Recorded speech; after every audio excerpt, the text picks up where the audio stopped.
নবী করিম সাল্লাল্লাহু আলাইহি ওয়াসাল্লাম বেজুর সংখ্যার খেজুর না খেয়ে রসুল ঘর থেকে বের হতেন না। হাদিসের বর্ণনা, অন্য হাদিসের বর্ণনা এসেছে, রসুল বলছেন খেজুর ছাড়াও যদি মিষ্টি দ্রব্য যে কোনো জাতীয় বস্তু হতে পারে, এগুলো ঈদুল ফিতরে ঈদগাহে আসার আগেই এগুলো খেয়ে আসা, এটা রসুলের সুন্নত।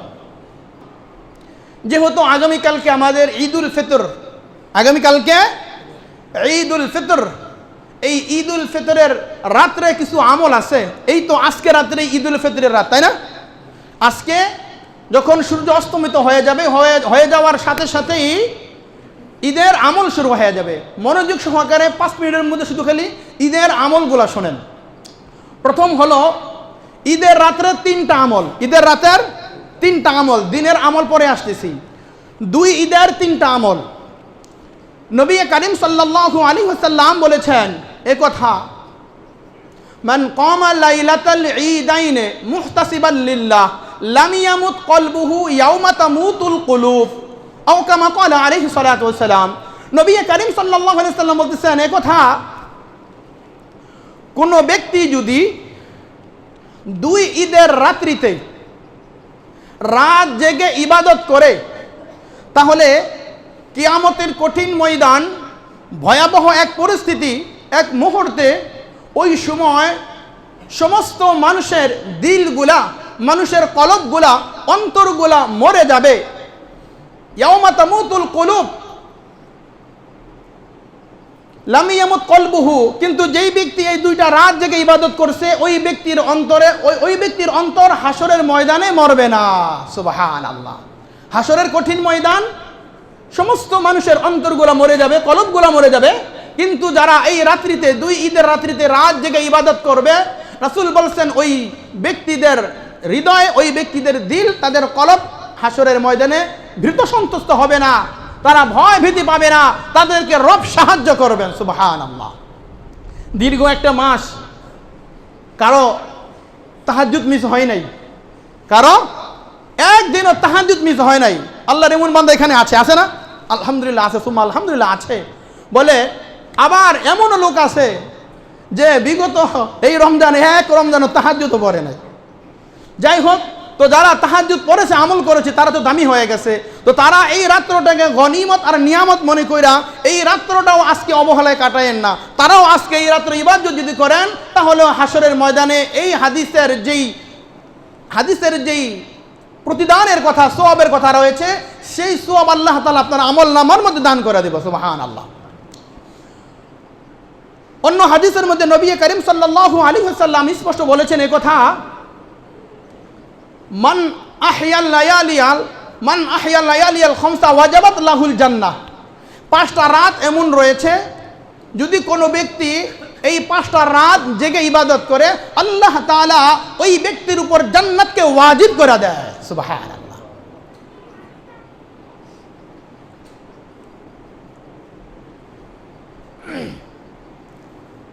পাঁচটা রাত হলো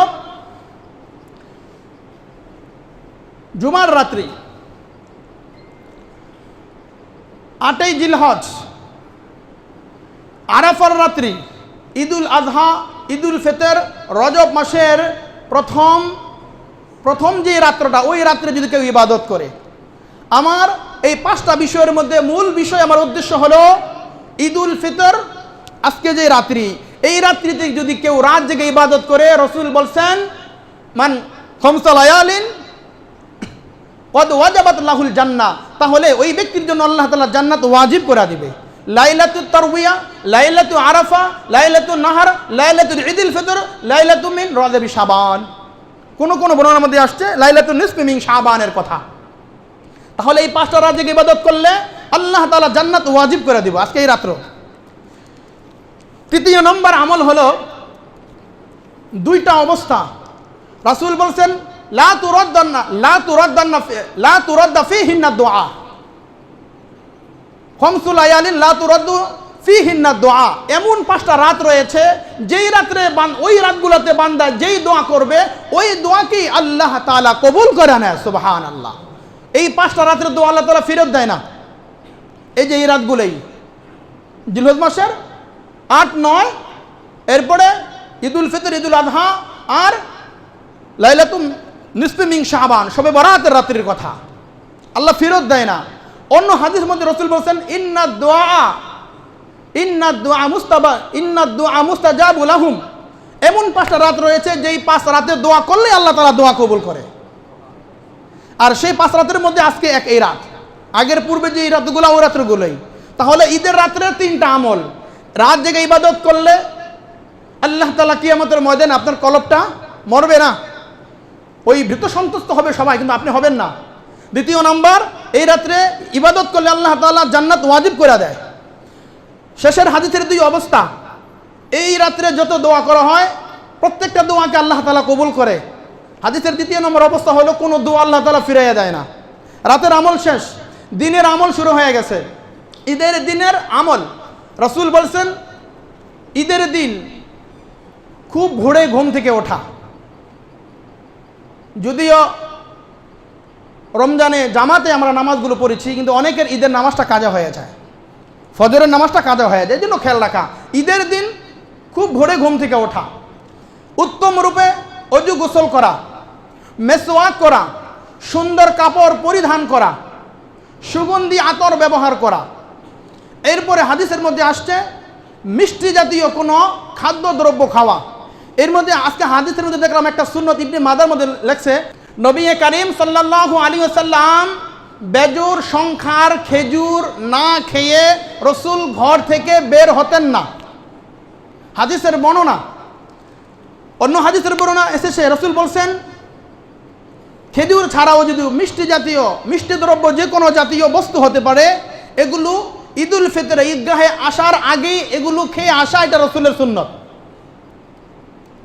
তাহলে যদি আমরা এই আমলটা করি, রাসূলের একটা সুন্নত আদায় হয়ে যাবে। রসুল বলছেন মান তামাসসাকা বিসুন্নতি ইনদা ফাসাদি উম্মতি ফালাহু আজরু মিয়াতু শাহিদিন, ফিতনা ফাসাদের জমানায় আমার একটা সুন্নতকে আদায় করলে 100 শহীদের সওয়াব আল্লাহ তাআলা আমলনামার মধ্যে দান করবে। সুবহানাল্লাহ। খেজুর তো খাইলেন, মিষ্টি জাতীয় বস্তু খাদ্যদ্রব্য তো খাইলেন, খাওয়ার পরে এরপরে বাসা থেকে বের হওয়ার আগেই অথবা বাসা থেকে বের হওয়ার সময় ঈদগাহে আসার আগেই আপনার সদগায়ে ফিতরটা আপনি আদায় করে দিবেন। ঈদগাহে আসার সময় পায়ে হেঁটে ঈদগাহে আসা, এক রাস্তা দিয়ে আসা আর এক রাস্তা দিয়ে যাওয়া, শুধু রাস্তা তো একটাই, কেমনে যাবো? যদি এই পাশে আসেন যাওয়ার সময় ভিন্ন পাশে গেলেন, অথবা দেখা যাচ্ছে যদি আপনি এদিকে যাচ্ছেন একটু ঘুরে যদি আপনি গেলেন, তাহলে রসুলের একটা সুন্নত আদায় হয়ে গেল। এক রাস্তা দিয়ে আসা, অন্য রাস্তা দিয়ে যাওয়া। একজন আল্লাহু আকবার, আল্লাহু আকবার, লা ইলাহা ইল্লাল্লাহু, আল্লাহু আকবার, আল্লাহু আকবার, ওয়ালিল্লাহিল হামদ, এই তাকবীর বলতে বলতে ঈদগাহের মধ্যে চলে আসা। ঈদগাহে এসে এরপর ঈদগাহ হোক, মসজিদে হোক, যেখানে ঈদের জামাত অনুষ্ঠিত হবে সেখানে এসে বসা। যতক্ষণ পর্যন্ত খতিব সাহেব খুতবা পড়ার জন্য না উঠবে ততক্ষণ পর্যন্ত এই তাকবীর আল্লাহু আকবার, আল্লাহু আকবার, লা ইলাহা ইল্লাল্লাহু, আল্লাহু আকবার, আল্লাহু আকবার, ওয়ালিল্লাহিল হামদ, এই তাকবীরের ধ্বনি, এই তাকবীর পাঠ করতেই থাকা, পাঠ করতেই থাকা। হ্যাঁ, এরপরে সর্বশেষ যখন আমরা ঈদের সালাত আদায় করব, এরপরে ঈদগাহ থেকে যাওয়ার সময় আমরা সালাম মুসাফা করে দোয়া করে এরপরে ইনশাআল্লাহ ঈদগাহ থেকে আমরা যাব। অনেকে মসজিদে আগে আসেন, আসার পরে আপনি সুন্নত নফল নামাজ পড়েন, এটা মাকরুহ।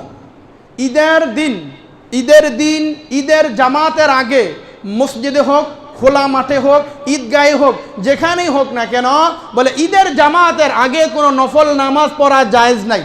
কথা স্পষ্ট বুঝে আসছে? অনেক আইসে দেখি আল্লাহু আকবার শুরু করে দেয়। এজন্য আমল করতে হবে জেনে, হ্যাঁ, বলে জানতেও হবে, আমলও করতে হবে। শুধু খালি না জেনে ইবাদত করলে চলবে না। ঈদের দিন ফজর নামাজের পরে ঈদের জামাত পর্যন্ত কোনো নফল নামাজ মাকরু পড়া যাবে না।